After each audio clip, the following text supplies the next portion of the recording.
బీభత్సం అల్లకొల్లలం America Israel Iran పైన ఏకపక్షంగా కారణం లేకుండా దాడి చేయడం మనం చూస్తున్నాం. ఇరాన్లో 550 మంది చనిపోయారు. చాలా బిల్డింగ్స్, ఒక స్కూల్ పిల్లలు, ఒక ఆడపిల్లలు స్కూల్ వాళ్ళ దాన్ని కూడా ధ్వంసం చేశారు. పిల్లలంతా చనిపోయారు. అదే రకంగా అక్కడ సుప్రీం లీడర్ ఖొమైనీ, ఆయన ఫ్యామిలీ, అదే రకంగా డిఫెన్స్ మినిస్టర్, కమాండర్స్, వీళ్ళందరినీ కూడా ప్రెసిషన్ స్ట్రైక్ అని పేరు చెప్పి వాళ్ళని చంపేశారు. ఏదో ఇరాన్ పైన దాడి చేస్తే మనకెందుకు అని ఆలోచిస్తే మనం చాలా పొరపాటు పడతాం. ఈరోజు మనం చూస్తున్నాం వెస్ట్ ఏషియా, మిడిల్ ఈస్ట్ అంతా కొంచెం పెద్ద సమస్యల్లో ఉన్నాయి. ఇండియా నుంచి చాలామంది లక్షల మంది ఈ వెస్ట్ ఈస్ట్లో పనిచేస్తున్నారు. ఎప్పుడు ఎక్కడ మిసైల్ ఏం బాంబు పడుతుందో, ఎక్కడ మిసైల్ పడుతుందో, బుర్జ్ ఖలీఫా దగ్గరే పడిందంటే ఇప్పుడు మనం ఆలోచించాల్సిన పరిస్థితి. అదే రకంగా మనం ఇండియా నుంచి యూరప్కు వెళ్ళే, యూరప్ కానీ వేరే దేశాలకు వెళ్ళే ఫ్లైట్లు కూడా వెస్ట్ ఏషియా నుంచే వెళ్ళాలి. అంటే కాబట్టి ఈ ఏరియా అంతా యుద్ధాలు జరగడం వల్ల ఫ్లైట్లన్నీ క్యాన్సల్. కాబట్టి ఇది మొత్తం ప్రపంచంలోనే ఒక అల్లకల్లోలం అనేది తయారైంది. ఏంటి, ఈ నెతన్యాహు ట్రంప్ని కలిశాడు, కుట్ర పన్నారు. వాళ్ళు ఒమన్ నాయకత్వాన ఒక టాక్స్ కూడా జరుగుతున్నాయి. అమెరికాకి ఇరాన్ మధ్యలో జరుగుతున్నాయి టాక్స్. ఓమన్ ఫారెన్ మినిస్టర్ చెప్తున్నాడు అసలు డీల్ కుదిరే అవకాశాలు ఉందని. అయినా ఏకపక్షంగా దాడి చేశారు. అంటే ఒకరి పక్కన టాక్స్ అని చెప్పడం, మళ్ళీ దాడి చేయడం, ఇందరిని చంపడం. ఇది ప్రపంచంలోనే ఈ రూల్స్ ఉందా, అసలు రూల్స్ బేస్డ్ ఆర్డర్ ఉందా, ఇష్టారాజ్యమా, అమెరికా రౌడీసమా, గుండాగిరి, దాదాగిరియా అనేది క్లియర్గా కనపడుతుంది. ఏమంటే ఇరాన్లో రిజైమ్ చేంజ్ చేయాలి, అంటే ఖొమైనీని చంపాలి, అదే రకంగా అడ్మినిస్ట్రేషన్ మార్చాలి, కొత్త వాళ్ళని పవర్లో తీసుకురావాలి, వాళ్ళ అనుకూలం వాళ్ళని పవర్లో తీసుకురావాలి అని చెప్తున్నారు. ఇరాన్ దగ్గర న్యూక్లియర్ పవర్ ఉంది, ఆ న్యూక్లియర్ ఇక్కడ ఎన్రిచ్మెంట్ చేస్తున్నారు, దాన్ని కూడా ధ్వంసం చేయాలి.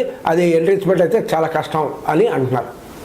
ఇది కానీ మనం చూస్తే గతంలో ఇరాక్ పైన దాడి చేశారు, లిబియా పైన దాడి చేశారు, సిరియా పైన దాడి చేసి అలాంటి వాళ్ళ అధ్యక్షులందరినీ చంపేయడం జరిగింది. మరి వాళ్ళ దగ్గర న్యూక్లియర్ పవర్ లేదు కదా, మరి వాళ్ళపైన ఎందుకు చేశారు అంటే ప్రధానమైన కారణం ఈ ఏరియా మిడిల్ ఈస్ట్ రీజియన్లో వెస్ట్ ఏషియాని కంట్రోల్ చేయడం చాలా ఇంపార్టెంట్ ప్లేస్.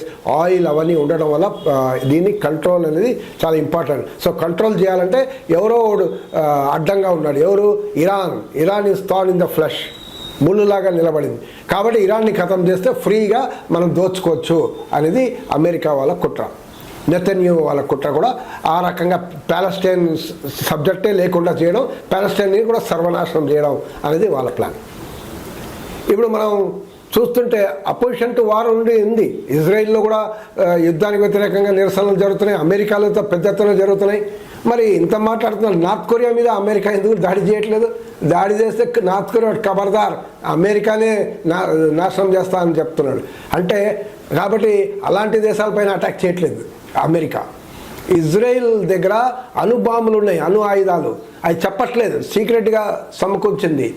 దానికి అమెరికా తోడింది. ప్రపంచ యూరప్ దేశాలు, వీళ్ళంతా సామ్రాజ్య దేశాలంతా ఇజ్రాయిల్ సపోర్ట్.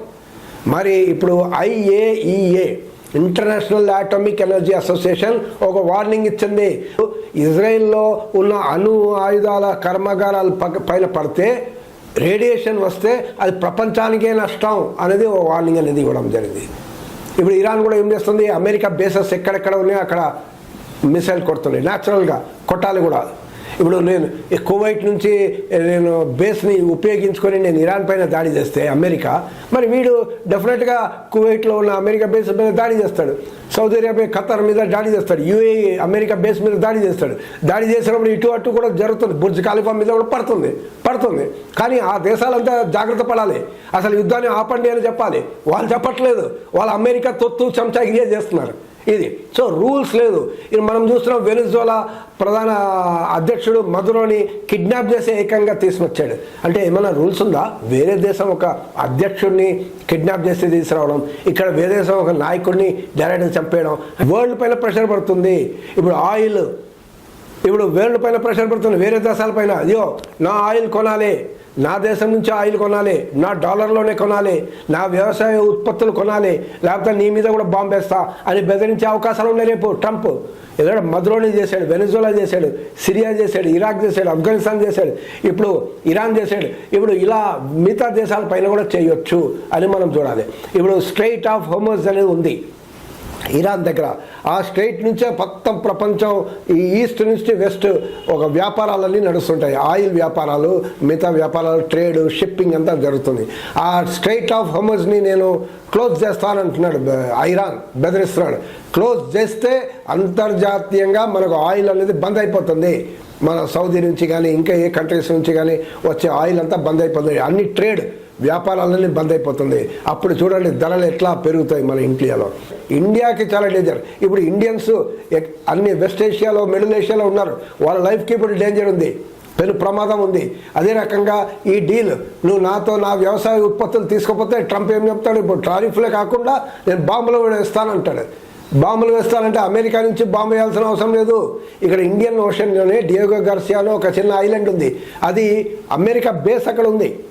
అమెరికా బేస్ అమెరికాలోనే కాదు, వాళ్ళు ప్రపంచవ్యాప్తంగా చాలా దేశాల్లో వాళ్ళ నేవల్ బేస్, ఎయిర్ ఫోర్స్ బేస్లు ఉన్నాయి. అక్కడి నుంచి లాంచ్ చేసి రాకెట్లు, మిసైల్ లాంచ్ చేసి ఏ దేశం పైన దాడి చేయాలి. ఇండియన్స్ పైన డెఫినెట్గా ఎఫెక్ట్ అవుతుంది ఈ వారు.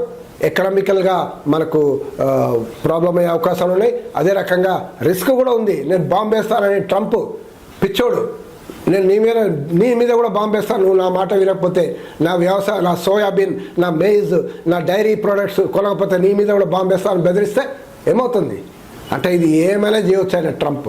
కాబట్టి ట్రంప్ ఆ నెతన్యాహు పైన ప్రపంచమంతా గలమెత్తి వ్యతిరేకించాల్సిన అవసరం ఉన్నది.